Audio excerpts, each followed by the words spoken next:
I'm just. I originally scheduled this for like 9:30. I'm gonna go knock this out sooner.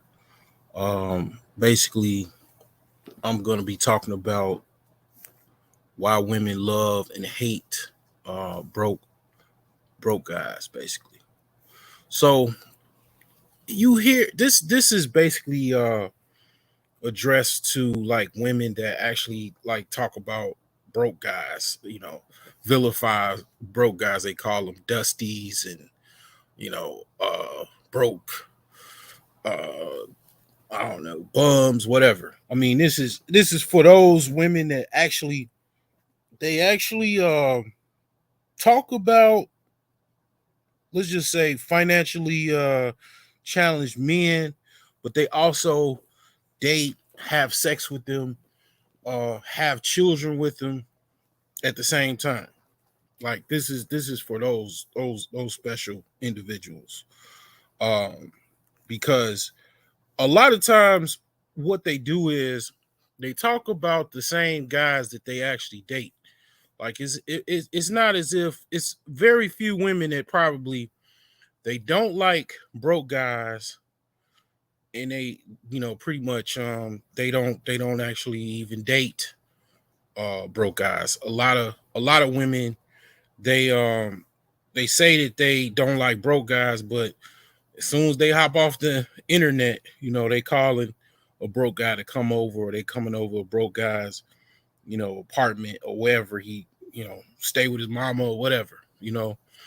That's who I'm going to be talking about, and I'm going to give 6 reasons of why uh these women actually even date broke guys, deal with broke guys, and they vilify them at the same time. So basically, let's get it off. First thing is they are disposable. Okay.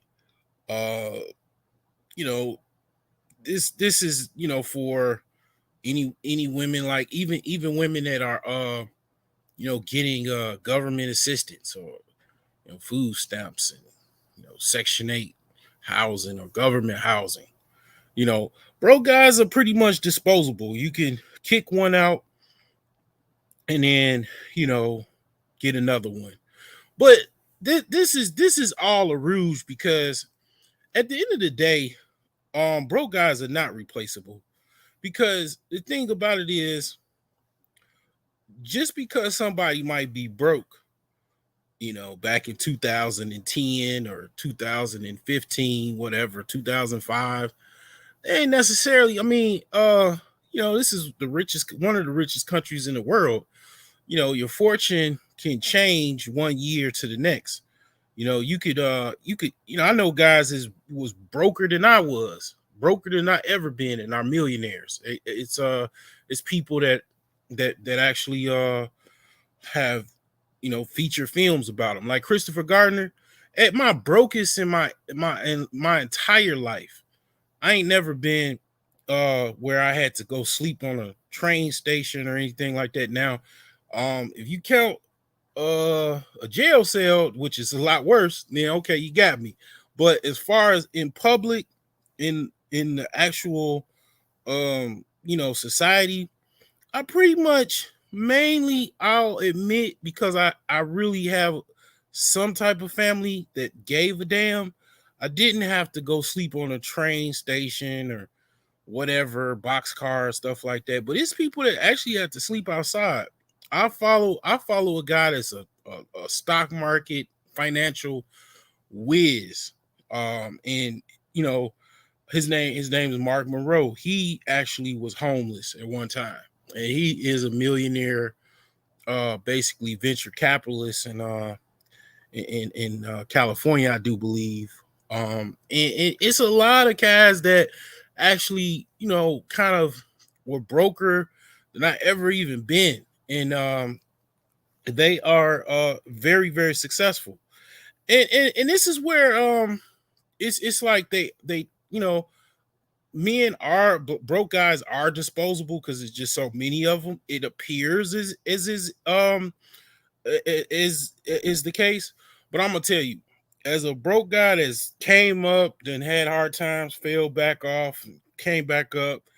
Um, when you come up and you're doing good, it's not uncommon that you would get a call or old, friend comes out the woodworks, an email, an ex wants you back because she thought you were disposable, but you really weren't. At the time, she just focused in on you as like, oh, this guy is just this bum sleeping on the couch. I don't like this dude anymore. Why is he even around? And then kick you out, and then you having a good time. She kind of, maybe browse your social media. She see you, smiling and profiling. Oh, she, wants you back now. She wants to sift you out the garbage that she threw you in and recycle you, but yeah, that's number one. Number two is they think they can't keep a financially independent man satisfied. This is a lot of women's problems because I would say for every 10 broke guys, I mean, or let's just say out of 100 broke guys, a hundred guys, let's just say 100 guys, probably 70% of them are financially distressed from, let's just say, from kind of poverty level, um working class, lower middle class, right, really struggling, um to kind of rising up to middle class, the middle class or upper middle class. So you might have 30, and I'm being probably modest with this, that are financially independent to a certain degree, such as a person that has a little bit of money and they don't have any debt and they're not broke. Because I classify people that's broke as you just have more debt than you have money, basically. That's a lot of people, you know. So it could be a situation where you got people that are just got out of debt and they don't really have that much money as far as savings or anything or even assets, to where you have people that have a lot of money, such as like over $100,000 in savings and no debt, to millionaires. Out of those people, I would say it's probably about maybe 20 to 30% of people that are financially independent. And one thing about women that really date, you've had women admit that they don't date guys that they like dating guys that are broke because they can control them. Well, most financially independent men, you cannot control them. You can't control them. You can't kick. If you kick them out, it's consequences to you kicking them out, because like number one I said was they are disposable. Well, financially independent men are not disposable. You can't. You'll be hard pressed to find another financially independent man that basically will entertain you as well. You can't really is easily replace these guys. And a lot of women don't even mess with financially independent men because they, to a certain degree, feel intimidated. Even myself, I'm a person that's, basically day by day working on myself, getting things together, working on my house, working on getting everything together. I basically, when I walk around, uh um you know my day-to-day comings and goings, the energy that I exude is, no, I'm not some broke Pookie and Ray Ray, or broke dude that you can just control. Even even I might be broke, but like I say, it's levels. I guess I'll do a video about the levels of brokenness or whatever, or broke, you know. Yeah, I guess I'll say the levels of brokenness because basically I'm not in poverty. Okay. Like, I mean, I am middle class as far as my class, but it's where I'm at as far as income. I'm about middle class, but I'm not like, like I say, I need to live with a chick or anything like that. Like, I don't have a need for a woman's car or a place to stay. I have, financial, a little financial success. I've basically done a lot in my life. I have a lot of experience, knowledge, wisdom.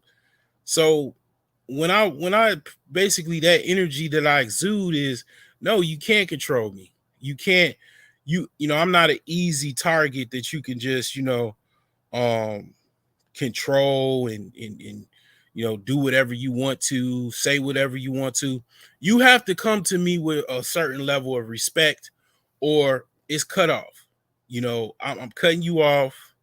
You ain't getting no attention, none of that. I'm just cutting everything off. And it's like, yeah, I pretty much exude that. And a lot of women, I don't even get a lot of problems with women, because as soon as I meet them and I get any type of vibe where they think they can say anything, they can do anything, it's cut off. It's pretty much no longer anything transpired with that. It's like a lot of women, they really can't really deal with financially independent because a lot of basically what it is um you have to, you really, to a certain extent, a truth, a very, like, I'll just say, a, a financially independent that men that has game, ideally some type of like red pill game or whatever.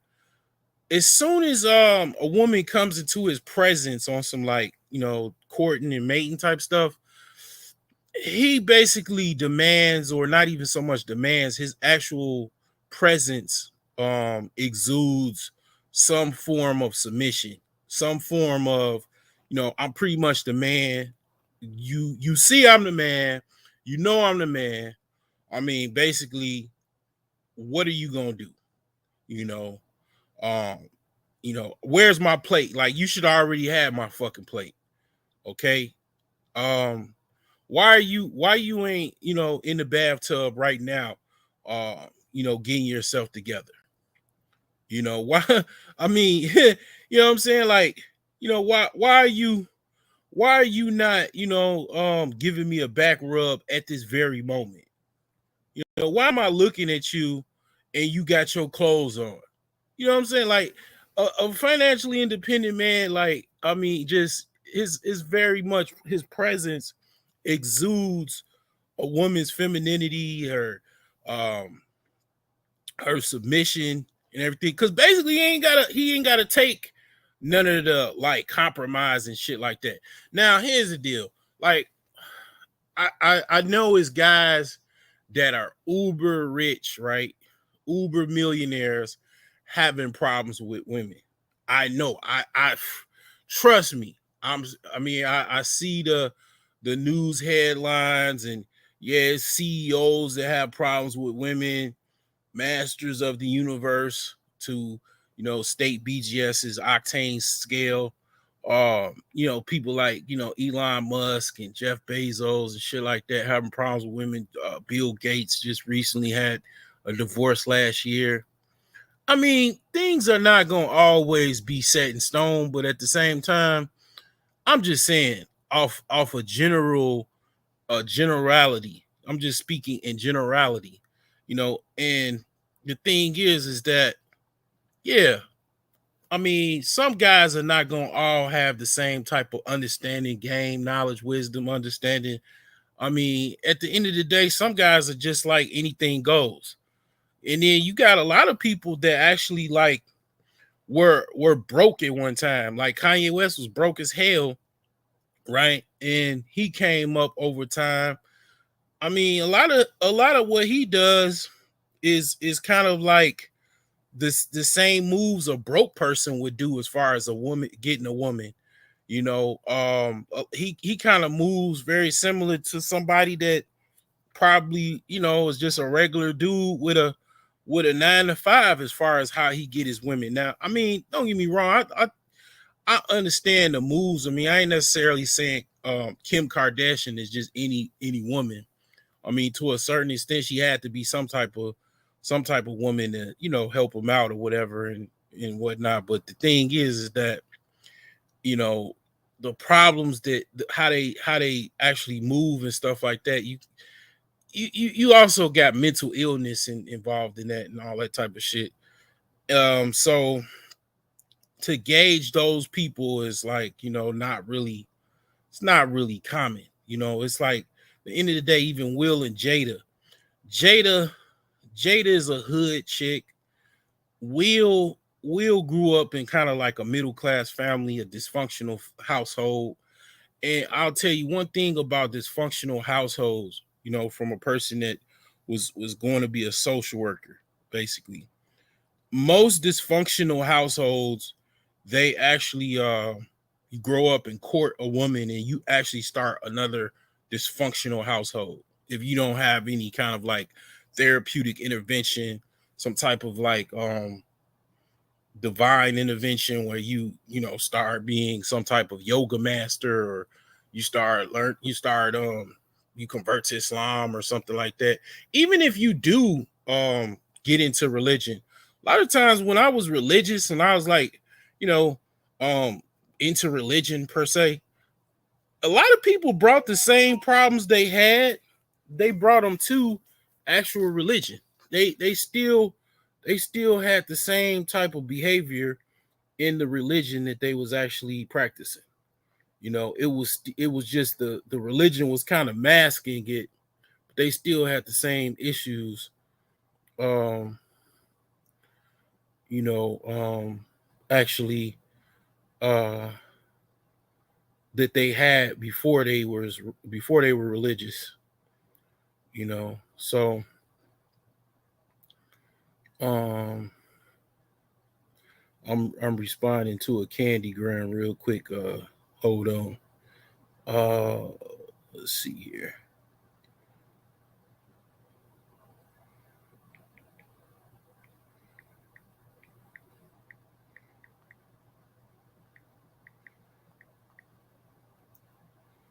So anyway, yeah. So yeah. I mean, basically,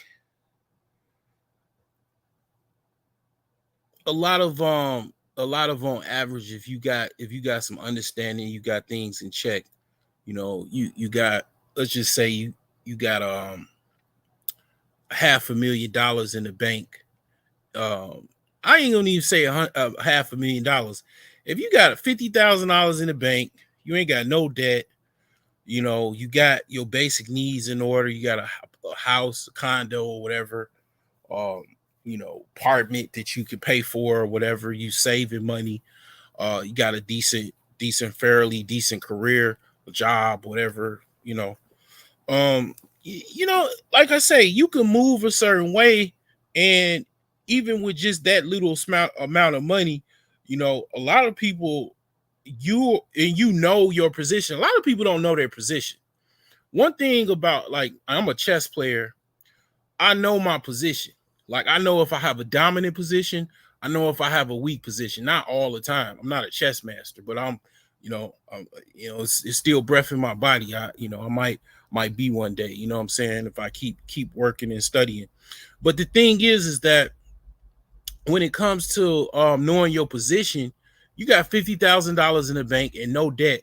You are actually more wealthy than about 80% of Americans, and that's including race, because most people are in debt. Okay, most people have some type of debt. They are like I say, I classify as broke.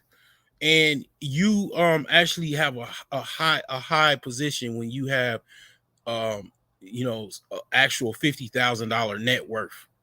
Okay. A lot of people have a lot of student loan debt, credit card debt, mortgages, car loans, personal debt. Um, like people like Tasha K got a judgment of like, I don't know, $3 million of debt. She's I can pretty much, I mean, I don't really talk shit about other people and shit like that, but I would probably say it would be safe to say that Tasha K is broke at this point. Okay. She probably, who knows how she was before, but she's probably broke at this point.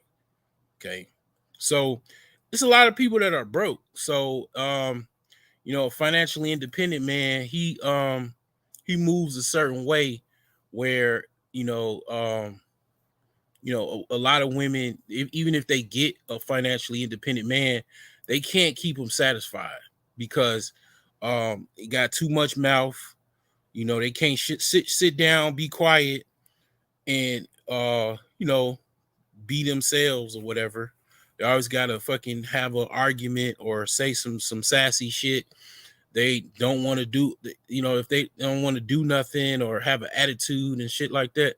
And it's like you around somebody that could possibly replace you, you know, easily. He financially independent man, can pretty much with some type of game understanding and wisdom or whatever, can get another woman pretty much as well. So, it just they a lot of women, they could have that behavior of being sassy and bossy and unruly and all of that other stuff, right? To other guys, because other guys need them. They have no money, they have no way to really hardly get anybody else. So they just basically keep up with all of the strag behavior and they deal with it. You got guys that are married and deal with women that are strags and deal with the behavior because they can't do anything else. They have to keep that woman. That's why a lot of times, if you ever watch the crime shows, a lot of men kill their wives. I mean, you watch like first all of those little crime shows like Forensic Files and stuff like that. They got to kill their wife because they can't afford any divorce. They can't even, um even pay for any type of divorce proceedings or give her half the house and all of that type of stuff. So they ended up, in order to deal with the um day in and day out, year in and year out problems, they just freaking kill the broad. Those are what broke people do. You know, rich people pay somebody else to do it. I mean, it's crazy, but I shouldn't laugh. But I mean, the thing is that yeah, I mean, financially independent men, a lot of these women that vilify broke guys, they actually, even if they got with a financially independent man, they can't keep them satisfied. They can't even keep broke guys satisfied. That's why they by themselves. Number three, they are broke themselves. They're vilifying broke guys, talking shit about broke guys, calling them dusty. And all you got to do is ask, can I see your credit report? That's all you gotta do. It's real simple. Can I see your credit report? Let me see your credit report. What's on you, or don't even ask, can I see your credit report? Ask, what's on your credit report, if you don't mind me asking. How much debt do you actually have? That's all, actually that's probably more better. How much debt do you actually have? Because when you ask those questions, they're like, oh, boom, this nigga, no, I'm broke. God damn it, he got me. Women ain't dumb. They know where you getting at. They know what you're talking about. How much debt are you holding? How much debt you have? You have student loan debt, you have credit card debt, you have you know, old car payments and stuff. Like, even if your car gets if you get a car that gets repoed, you still have to pay the balance back of the car repo.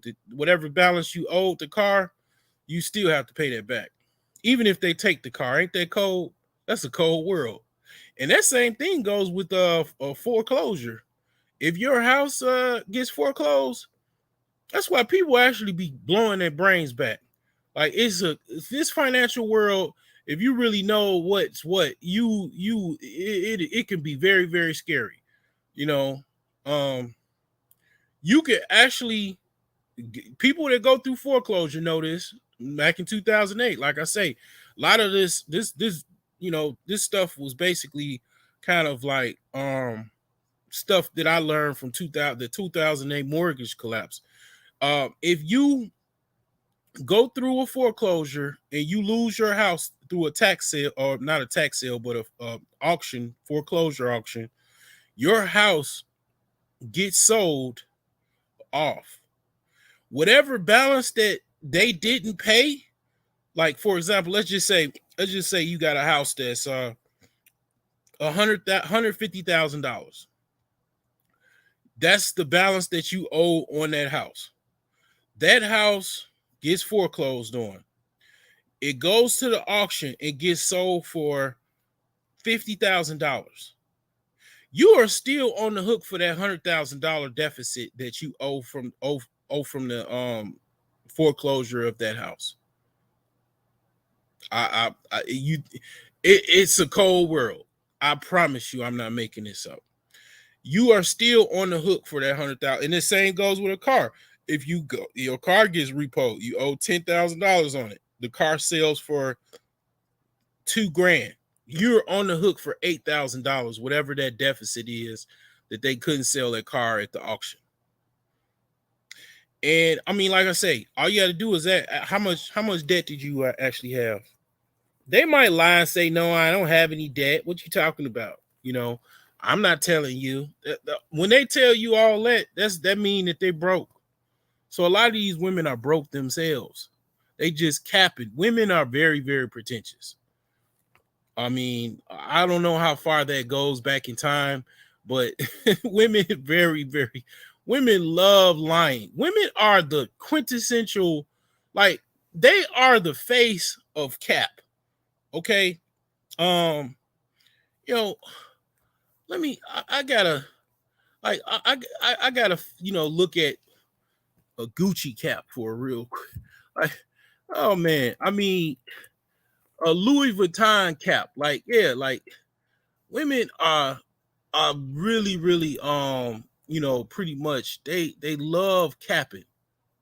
Okay, they love capping.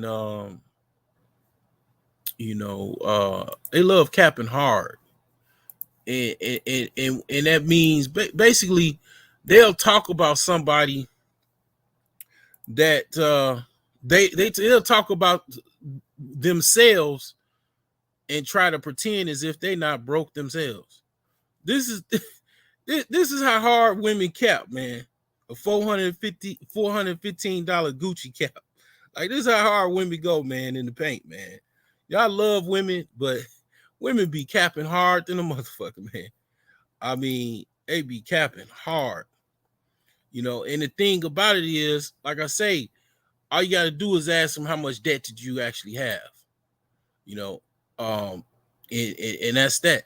You know, women will say, I don't want no dusty, but they be dusty themselves. I mean, it's just crazy as hell. So moving along to number 4. This is a big one. It's like I said with earlier, they don't have to submit to broke guys or self-improve. So basically, you can get this is what Tom Likas said, the comedian Tom Likas. He said the poor guy gets the fat chicks. I don't know how many times I've seen poor. If you go around and you see a guy with a fat chick, 9 times out of 10 he's broke. He's broke as hell. Okay, like I mean, because the fat chick, she can be herself. She can eat as much Twinkies as she want. She ain't got to go on no diet. She can cook what she want to. She ain't got to get. She ain't got no gym membership. She ain't got no workout equipment in her house. None of that. She ain't doing no push-ups, no sit-ups, because she don't have to. She gonna have the dude there regardless. And she gonna probably a lot of times have a bad attitude and yell, scream, probably fight the dude and all of that. Um, I mean, this is a fact. Like, don't have to do nothing, just about. That's why you have a lot of women that if the guy does run away and is able to escape like a thief in the night, like they'll literally they'll be bitter as hell because they have to find. It's kind of like if you ever saw this movie. This is old movie from the 80s. It's called Misery. This chick used to trap people. Well, she had a famous author that she was kind of like obsessed about that she trapped, right? Okay. That's kind of how women these women are like that. That they'll get a guy and then that's why if he leaves, they want to like fight him, damn near stab him, uh, throw matches to his clothes, bleach, mess his car up because they can't find somebody else. They have to go and find somebody else to replace you. And it's hard to find somebody else to replace you because you are like a mouse in a rat in a rat trap, basically. You were their prize. Their prey that they caught. So it's like, yeah, I mean, they don't have to do nothing. They don't have to submit. They ain't gotta cook, they ain't gotta clean, they ain't gotta self-improve, nothing. They can just be themselves, man. They love broke guys for that. But I hate them at the same time because when they get broke and they don't have no money, they can't rely on your broke ass to chip in or something like that. Then they want to talk shit about you, and all this other stuff because they don't have the money, at the end of the month to pay the bills. So then they looking at you like, God, dog, this, sorry person. Then the arguments come, and then it's, want to kick you out the house. So yeah, they ain't gotta do nothing. Ask me how I know. I'll tell you. Financially independent men. This will be number 5. Financially independent men have zero tolerance for their bullshit, and they know it. I mean, this pretty much goes with basically number 2 and number 4. Of financially, I mean, actually it actually goes with number 2. But yeah, financially independent men, like I say, they don't have any tolerance for that bullshit. And it's like I say, when I'm walking around and they can just see it in my stare, my the air that I bring, when I walk and I move around. I don't take no shit. And I'm not even financially independent. I still, I have student loan debt that I have to pay off, and uh basically that's really what it boils down to. And the thing is, it's like, yeah, I mean, I even still got my things in order, my ducks in order, to where I know, I have a plan for my debt and everything like that. But it's like, yeah, I still move in a certain way where I know I don't take no shit. And they could tell I don't take no shit. They don't want no parts of that because they know women are even, and they, I even ask, for their number. They not gonna give me their number because they know I ain't taking that bullshit. I mean, I'm gonna hurt their feelings. I'm gonna tell them about themselves. They ain't gonna want to hear it, because they want to deal with somebody that don't have their life in order, that needs them. They used to, they used to dealing with somebody that needs them. You know, they like parasitic relationships where somebody actually needs to feed off of them. Like they can't, you know, they just can't deal with anything other than that. You know what I'm saying? Like they just don't know how to, you know, and it goes back to like they can't sit down and shut up and be quiet. They can't do what is being told on command. They have a job that they do the same thing for, and it goes back to what I said before. If you got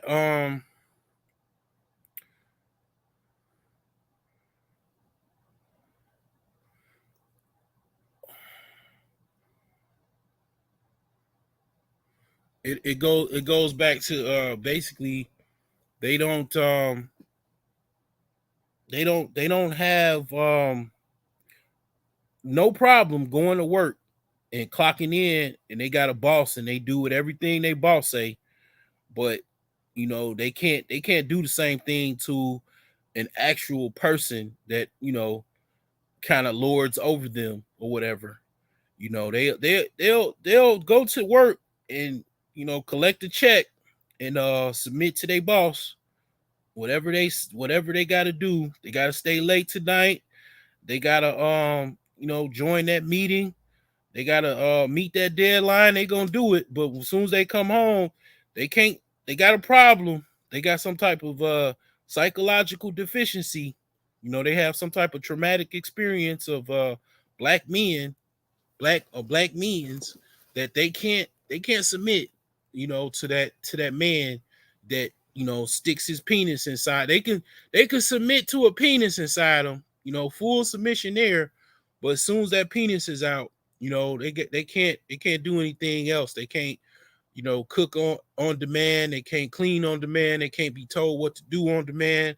Gotta, you know, just gotta a complex about that, but they ain't got no complex when it comes to, you know, some company hiring them, you know, some boss that usually is white.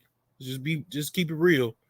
I mean, in the black community, most of the jobs are by white people, white companies. They ain't got no problem. And really it goes back to I talked about this before. A lot of black people have slave complexes. You know, slavery was not that long ago, and you know, you got a lot of self hatred with black people, and the women actually, you know, kind of have that same self hatred as well, and also they want to serve the white slave master more than they do their own husband, even though slavery has supposedly been done over what 100 plus years, but it really is a trip, man. It's a real trip when you actually see it. I've actually kind of went through a situation like this. It's like, wow, okay, you have no problems with going to go trying to work for these people and this person, and you know, but as soon as you come home, I got all of this lip and all this other stuff. It's some slave. This is slave. Your woman might be a slave, and you don't even know it. You know, it really is something. It's something very very tripped out when you actually break it down and think about it. But anyway, moving along to number 6 is, and it goes back to kind of pretty much number 1. Broke guys do not have a lot of options. You got you got a job you making like $10 an hour. You know, you live with your mom.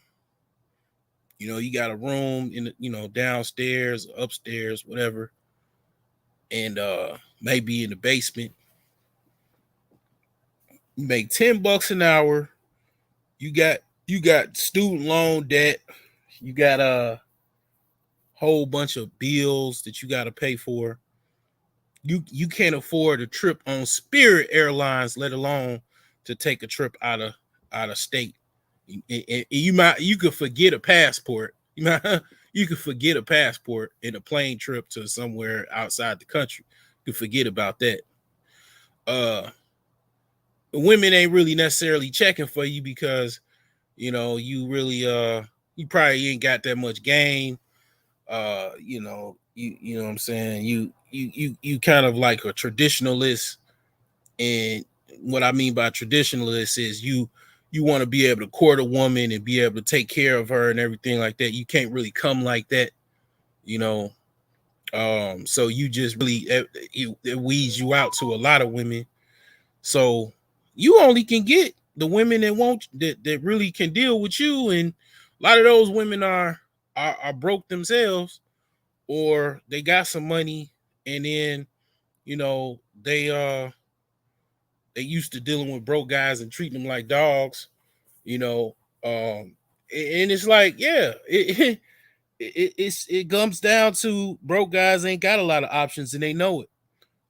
Guys in jail, they ain't got that many options. And the women that, ain't getting that much love in the regular world, they go get them a jail bay, a prison bay, right? And it's actually a cottage industry. It's like, it's a show called Love After Lockup. I do not watch it, but I hear about it. I hear about it.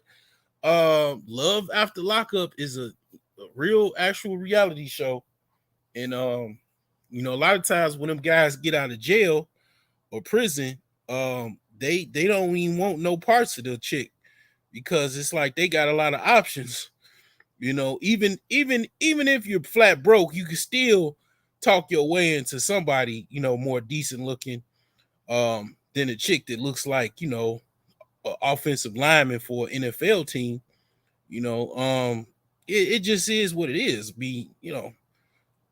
They in prison, they can't get nobody, so they get those types of chicks, and yeah, it's tripped out, man. I mean, you know, it sucks. A lot of guys, that's why they kind of may get involved in crime and shit like that, because they want to, they join some type of theft ring or start scamming and stuff like that, because they want to, a lot of guys, what the reason they do the things they do is because of women, you know. Believe it or not, like, we could have a group discussion, we could have a round table with a bunch of guys, and they most of the guys will admit, I would say, that the reason they do what they do is because they want to allure women. And either that, or they already got women and they got, a baby or two that they got to take care of, and they're not able to take care of. So it could be even both, right? So it's like, yeah, I mean, when it comes down to it, yeah, you broke, you really don't have that many options. It's a very honorable thing to pull yourself up and stuff like that, and not do anything illegally and stuff like that. Um, it's very honorable to, pull yourself up and whatnot, the honest way. You know what I'm saying? It's very difficult to stay away from that stuff. A lot of people make money off of, selling drugs and, you know um scamming and, doing all kind of stuff. And it's like, a lot of the reasons they do that, because they don't have any other options. They want to have those options, but they don't want to do it the honest way. They don't want to do it the hard way. They don't want to listen to some guy talking about business, for an hour. They don't want to listen to. They don't want to read any books about, you know, how to day trade or whatever. They just don't want to do that. They want it the fast way a lot of times, because they want those options fast. They want them now, and they get caught up. A lot of times most times they get caught up, and that's how it goes. I mean, it is what it is.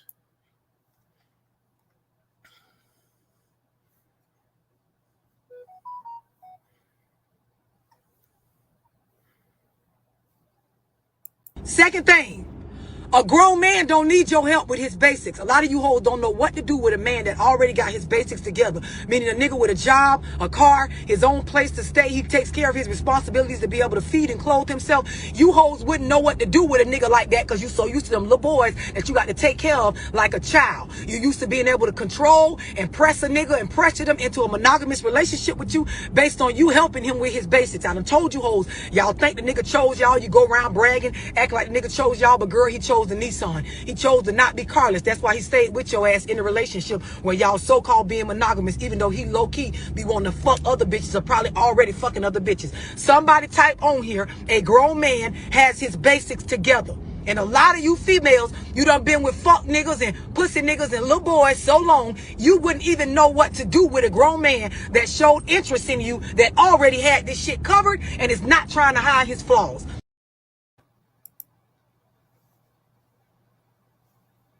Somebody, if you got someone, don't you love when I come around? What do you say? Build you up, then I'll take you down. Don't you love when I come around? Beta!